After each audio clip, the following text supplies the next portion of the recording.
Hello everyone, today's video is about my time training with Peter Fiore. So I first met Yui in 2012. We were both on the assessments for the Great Britain team at 14 stone 4, heavyweight as amateur, cruiserweight as pro. I think Yui was 17 at the time, just won the World Juniors. And do you know what, we were there for 3 or 4 days, we never spoke. He's always been quiet. He's a really nice fella, just was quiet, didn't speak, we never spoke the whole time. And then fast forward probably 10 months, we both turned pro. He's put a good win streak together. There's talk about him being the youngest heavyweight champion, and obviously Tyson's cousin is a big name. I'm a 3-0 pro, just turned 3-0. I've just watched Dejan Mikhailov at Sheffield Arena on Amir Khan undercard, Golden Boy show. Don't know how I got on there. Weird. And I've done an interview with Coogan after, my first ever interview with Coogan and James. That fight week was the first time anyway. And so I'm calling Yui Fiore out. I'm the best young heavyweight in the country. He's no good. All that generic calling somebody out bullshit. And it gained a bit of traction on social media at the time, to the point of I got a message saying, "Oh, come and spar, Yui, come and spar in Warrington." I can't remember who got in touch now. Anyway, I turned up to Warrington. When I was younger, I wasn't really bothered. I didn't think anything of it. Didn't really, I didn't know who Peter was. Obviously, I met Yui the year before, but wasn't familiar with him. I knew Tyson, obviously. Tyson was already a big name. But I turned up anyway, and that's the first time I met Peter. I got to the gym. I did a few rounds with Luke Watkins. And they weren't easy rounds. Luke Watkins could fight. He was good. He was a big, strong fella. I was only 21. Did a few rounds with Luke Watkins. Then Huey got in. We did a few rounds. And it was a bit frosty, I remember after the first round, went to touch his glove at the end of the round, and he just shoulder barged me. And I thought, right, you don't like me. So, even for me at the time, all that stuff I was saying in interviews and stuff, just to get my name out there, really. I didn't know the fella, so I just wanted people to know what I wear and have some good fights and progress my career. So I did a few rounds with Yui, and I did a few rounds with Tyson as well. And that was the first time I met Peter, and I think I probably impressed him just turning up, to be honest. I turned up, I think I did maybe 7 or 8 rounds straight off with Luke, then Yui, then Tyson. And it was hard work, do you know what I mean? Don't get me wrong. I was second best in every round. I weren't very fit. People always say I weren't 20 stone at the time. I might have been about 18, 19. But that was fat at the time for me. I was only a kid. So yeah, I did that, and then I went back home, and the next time I seen Peter, I boxed in Newcastle. I got a draw with a Bulgarian fella. It was 1-1-1, and his draw was against a kid I'd beat in the first round. So we picked him. Thought this would be another stoppage win for me, and I got a draw. But when I met Bogdan Dino years later, we was talking about this fella, Plamen Nikolov. He was a brilliant amateur. He was a top-class amateur on the European circuit. Like he was open class and boxed all the top ones. And I felt a bit better then, and it made sense because I knew we were good. Because I remember we were like, "Have you got a draw with him?" And I said, "He's really good." And they were like, "Yeah, whatever." And I thought, "No, trust me, you're one of the strongest men I ever faced." And yeah, I've got a draw with him. I think Eddie Chambers boxed on the card. Eddie Chambers boxed Thomas Rozek. And so after I got a draw, my manager at the time said, "You need to change something. You're out of shape, and you can't be drawing with kids like this. You're not going nowhere." So yeah, he just said to me, "Look, I wanted to train with Peter Fiore." So at the time, obviously, I wasn't really clued up on who Peter was. Obviously, Tyson were flying, Yui were flying, Eddie Chambers. I know there were great fighters in the gym, so I just said, "Yeah, of course." I said, "Yeah, I'd love to go." So a few weeks later, I'm over in Bolton. I went on a Sunday night. I was living in Leeds at the time. My girlfriend took me over. Pulled up outside the gym. I met a fella called Asif. Lovely fella he was. I hadn't seen him for years. If for any reason he watches this, what a guy. Lovely bloke. And took me down to this flat. So went down to this flat on Halliwell Lane, Halliwell Road, whatever. It weren't very nice, to be honest. Got there. It was one flight of stairs and there were two flats. One main door, but it led through to two flats. In my flat, there was just me in there at the beginning. Over time, Giancarlo, this Dutch fella, moved in with his pregnant girlfriend. And for a time, Rico Verhoeven, the world kickboxing champion, moved in. And he scared me to death the first time I met him because he knocked on my door. I opened the door. I didn't know who it was. I thought it might be Isaac or Huey or Tyson's brother Huey. And I opened the door and I'm like, what do you want? I opened the door and Rico Verhoeven was stood there. And I didn't know who we were, weren't expecting him. And his legs were twice the size of mine. And I went, what do you want? Who are you? I shit myself. And yeah, and in the other side of the house, Eddie Chambers, Tyson's brother Huey, and who boxed pro as Young Fury, and Isaac Lowe. So yeah, that was the living arrangements. It weren't the nicest place in the world. I didn't enjoy it at all. It was rough.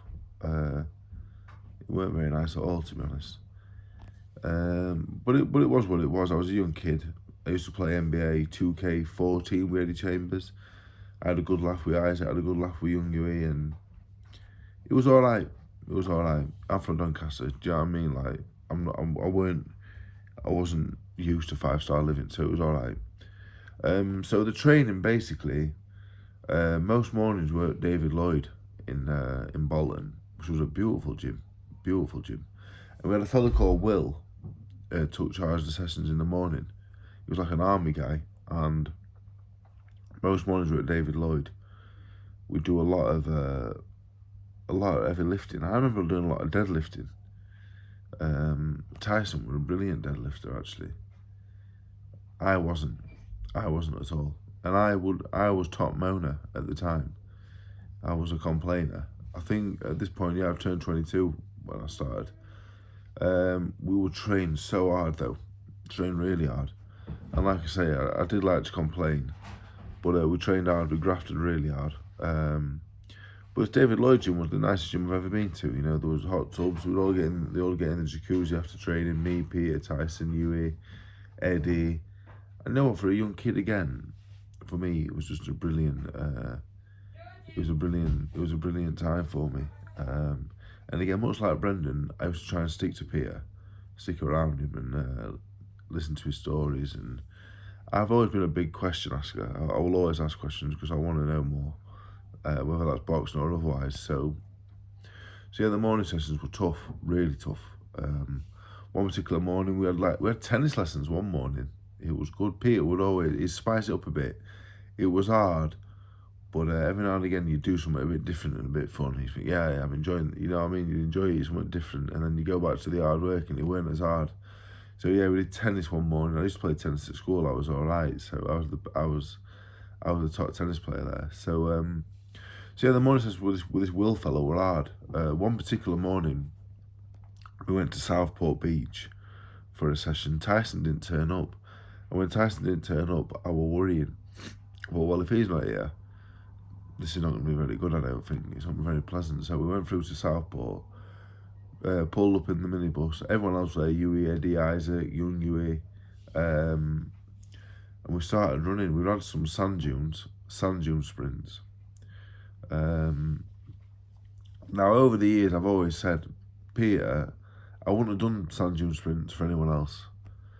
There's many times while I was there, if it was anyone else in the world but Peter, I would have told him where to go. I'm not doing this. And sand dune sprints were one of them.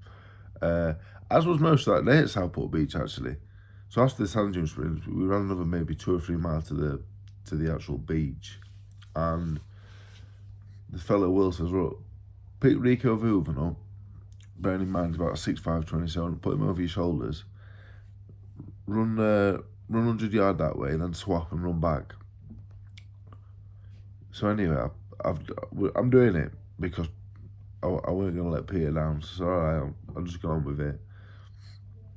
So I'm on the beach for half an hour doing loads of different things. And then Peter says, look, we're going to run back now, and I'll run with you. So the relief that came over me, I thought, right, we're going to run at a nice steady pace now. I thought, Peter can't run that fast. So anyway, he was flying off, and I thought, bloody hell. So I kept up. He kept this going for about 15 minutes, you know. I've always said to him, like, I don't know, I didn't know he could run like that. So after about a quarter of an hour, we stop. I'm knackered. We pull up to this, like, bridge. It's like a bridge, and underneath is like a steady running stream, but it's deep, 3 or 4 foot deep. So this Will goes, right, I want to get in the water and go underneath the bridge. So in my head, I'm thinking, what the fuck? What is this? What for? What for? It's not going to get me any fitter. So I don't like water meat. But again, obviously, I looked over at Peter and that. I said, yeah, of course I will. Inside, I'm dying. So anyway, I do it. I don't like water. So I've done this. Get back to the minibus finally. That day at Southport Beach, at the time, was probably the worst day of my life. Looking back now, it was amazing. What an experience. Brilliant. You know, with Eddie and Rico and Yui and Peter. And it was a great time. When I look back now, one of the best days I've had. It was brilliant. But at the time, oh God. So yeah, the morning sessions, they were hard. So now in terms of diet, I remember going up to the gym because Peter would stay at the gym. So Peter said, look, one of the first days, he said, look, come up to the gym, we'll have a sit down, we're going to discuss your diet. Because I was overweight, so I went up to the gym and I sat in the living room with Peter. And he sat on the chair one side of the room, I was sat on the other side of the chair. This is the first time I've had some like one-to-one time with him. And we're having a good talk about boxing and that. It was enjoyable, and about like my dad, and I can remember it now. Just a nice chat about it. Then we got talking about the food. He's like, what do you eat? I said, well, my diet's not very good. I eat fast food and this and that. He said, right. He said, what are you bad for? I said, sweets. So anyway, I used to carry, like a pack of sweets and that. I'd carry them around everywhere with me. I'd always have a pack in my pocket. So there were licorice all sorts this day. There weren't always licorice all sorts. I like fruit pastels as well, and Skills. These days you get massive Skills. But anyway, I pulled the licorice all sorts out, and I said, I like these. I said, do you want one? Anyway, he looks at me, and I thought, he don't want one. He didn't want one. So I just put them back in my pocket. But really, I'm quite happy because I thought, at least I'm going to have more for me. So he says, right, give me that look, and I thought, he goes, right, so what do you like? So I said, well, I like tuna, beans, cheese. I like a jacket potato. Because I don't like pasta, I don't like rice. Very fussy, very fussy, very fussy. In the morning, I meant to have a protein shake, but I couldn't be asked to get out of bed in time. So I roll out of bed, maybe 5 to 9, to get in car for 9 o'clock. We used to go in Isaac Lowe's car, and it got broke into a few times outside the flat. That's how rough it was. Someone was always putting his window through, and we shouldn't have laughed really, but we did because we were absolutely fuming. Isaac Lowe fuming. It was my little time, to be honest. But he was a nice fella, really, and really nice bloke. We had a good time. So yeah, we got my diet sorted. There was a place called Tasty Bites, a few doors down from where we lived. The fella there were lovely, and his wife. They were really nice. They were really nice with me. You know, they'd make me special meals of like jacket potato, cheese and beans, some random tuna, a bit of random chicken, and yeah, they were good with me really, because I was very fussy. So me and Peter have got that sorted now. Sometimes 2-3 p.m. he'd have me up, do some one-to-one boxing work on the pads. And you know what, Peter was massive on the sweet science, the boxing, you know. None of this get fit and just, you know, do whatever. You're boxing, you know, the jab, movement, I guess, really. With me, it was always like, look, the moving, don't be getting it. And I really enjoyed it, actually. I remember sparring Rico Verhoeven once, and did 3 rounds with him. I can remember Peter being over the moon with me. I was moving, I was boxing. So yeah, it was always just telling me like, this is boxing, this is not fighting, this is boxing. You have to box. So yeah, a lot of mid-afternoon sessions, 1-to-1, going over this, trying to drill this into me, like, we need to be boxing. And then on an evening, it would be like a team boxing session. So there'd be me, Tyson, Hughie, Eddie, Isaac, young Hughie, Tommy Fury would come down now and again and train. And I remember doing a lot of sparring with young Hughie, Hughie Fury, big Hughie. Did some stuff with Eddie, which was brilliant. Eddie Chambers was a phenomenal boxer. Impossible to hit. He'd only be about 6 foot, 15 stone. So fast and clever. Experienced though, weren't it? Do bits with Tyson. And yeah, the training was good, It was boxing though. It was boxing. It was proper. So it wasn't like you go to lots of gyms and you left to your own devices. What I liked, it was structured. It was structured. And as a heavyweight, with Tyson, Eddie, Hughie, young Hughie in the gym, you had sparring. Young Hughie was a novice, but he was tough and he was strong. All the way up to one of the best heavyweights in the world at the time, Tyson, Eddie Chambers as well. And Hughie did a lot of rounds with Hughie as well. So yeah, in the day, sometimes I could train in the morning, the tough stuff at David Lloyd with the army fella, really hard graft it were. Bit of 1-to-1 stuff in the afternoon, and then in the evening, bag work, pad work, sparring, the shadow boxing. So your training were really tough. And I remember a couple of weeks out from the fight, my opposition, I got an opponent confirmed, Larry Alabamiwo. And obviously Larry had a big the whole drug ordeal he had around him. And he'd come back and lost one fight. But I remember watching Larry coming through as I was just starting to try boxing out. So I remember being a bit nervous, to be honest, because I think it's difficult because I spar kids now at my age and they're like, late teens, early 20s, and they look at me like, oh, I've seen him on TV. It's like and that's how I felt about him. So I was a bit worried. I was really worried. But Peter said to me like, look, you're gonna beat him. You're gonna stop him. That's what it is. So, and what, with Peter, whatever he said, I believed him.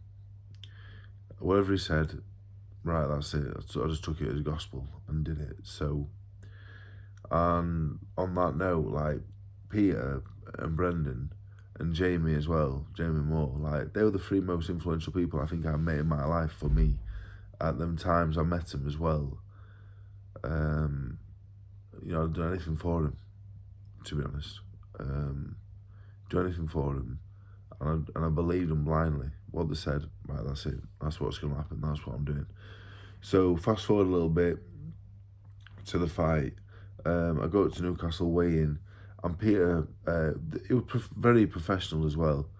He sent 2 people up with me, because obviously I was a nightmare. I was a nightmare. Fight week, I was an absolute nightmare. So this was probably the only fight week I ever got to bed before 4 a.m. The only one that I went out and about doing all sorts of madness. And I remember being sat down on the day of the fight. One of the fellas he sent up there, he was sat with me, and he got my breakfast, put it on a plate, and he said, right, I'm going to sit here so you've ate it all. So yeah, 5 days come around. Peter's come up, I'm in the changing rooms at Newcastle Arena it were, and I boxed Larry. First round's gone by, I've gone out of boxed. He was a big guy, Larry, big. He was big. He wasn't the greatest boxer in the world by any means, but he was big. It was awkward because he was a bit, didn't want to get hit. So the first round goes by, this is the only time I ever go back to the corner with Peter. And the thing with Peter in the corner, very calm. The instruction, not loads of instruction, just said the right things in the right tone. Because I think in the corner, sometimes it's not only about what you say, it's how you say it. And now, obviously, as a novice trainer myself, I look back to the likes of Peter, Jamie, Peter, Jay. Yeah, probably the best 2, the correct tone as well. I think that's very important. The way you, not just what you're saying, how you're saying it. And I went out for the second round, and he basically said to me, like, this man's there for the taking. And Larry pulled out then in the second round, retired in the corner. And that was it. We got the win, yeah. And I just remember being over the moon, really. I was happy with the win. It was a big win for me at the time. And I think I've been with Peter in Bolton maybe 7 weeks, and yeah, I'm proud of myself. You know, I'd worked really hard. Whatever he had asked of me, I'd done. That was like my first camp I'd put together. You know, near perfectly, let's say. I was still sneaking sweets. I'm not gonna lie. I was still sneaking sweets late nights, but overall, I'd pretty much done what had been asked of me. Everything in the gym I'd done.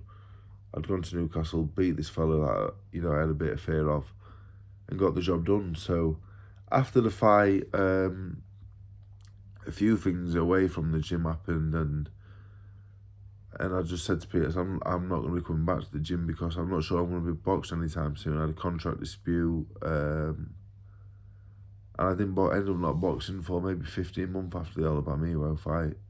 So I didn't get to go back to the gym. I did go back as a sparring partner January the next year. I sparred Huey for a week, and after a week, I think they wanted me for longer, but I just said, look, I'm not boxing at the minute. I didn't want to spar. I remember going after the St. Peter, said, look, I'm going home because I didn't want to be there. I didn't want to box. I weren't boxing. I knew I wasn't going to box. My contract weren't running out for another 9 months. So yeah, but I remember that week. I had a great time that week. I spent a lot of time with Peter. I spent a lot of time with Tyson that week. I got really close with Tyson that week. I remember sitting on the kitchen table playing a game on BoxRec, guessed the heavyweight with opponents, and we were talking about Wilder. I remember talking in depth about Deontay Wilder at the time, actually, with Tyson. That was January 15, I think. And I'm talking about Quality Streets. I had a great time. And then with Peter, I didn't see Peter for a few years after that. I would call in and see him at the most random times, and I always enjoyed it as well, always. The next time I saw him was, I think, when Savannah won the world title. One of the lockdown shows I meant to watch Chris Lovejoy. And then in 2021, he invited me over as a sparring partner for UE again. And talking about sparring trips, put me in the most beautiful place in Cheshire. It was a lovely, like an hotel with a pub. The food, he sorted all my food out, everything, sorted the place we were staying. I was paid to spar, treated me just fantastically. And I was sparring on and off there for a few months, and I was really enjoying it because the place we were staying was lovely, the food was unbelievable. And yeah, and I think that was the last time. So yeah, people always say, these videos are always like, because people want to know like the ins and outs. What are people really like? You know, people's perception of Peter are straight talker, good man, you know, and that's true. One of my very favourites, yeah. I always said Brendan, Peter and Jamie, the 3 most influential people I met in my time in boxing.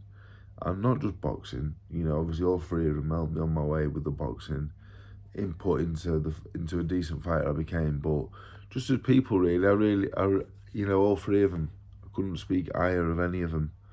And yeah, I did this podcast recently. So yeah, I feel very fortunate to class him as a friend. You know, been great the last 11 years. You know, some of the greatest times on Southport Beach and other things.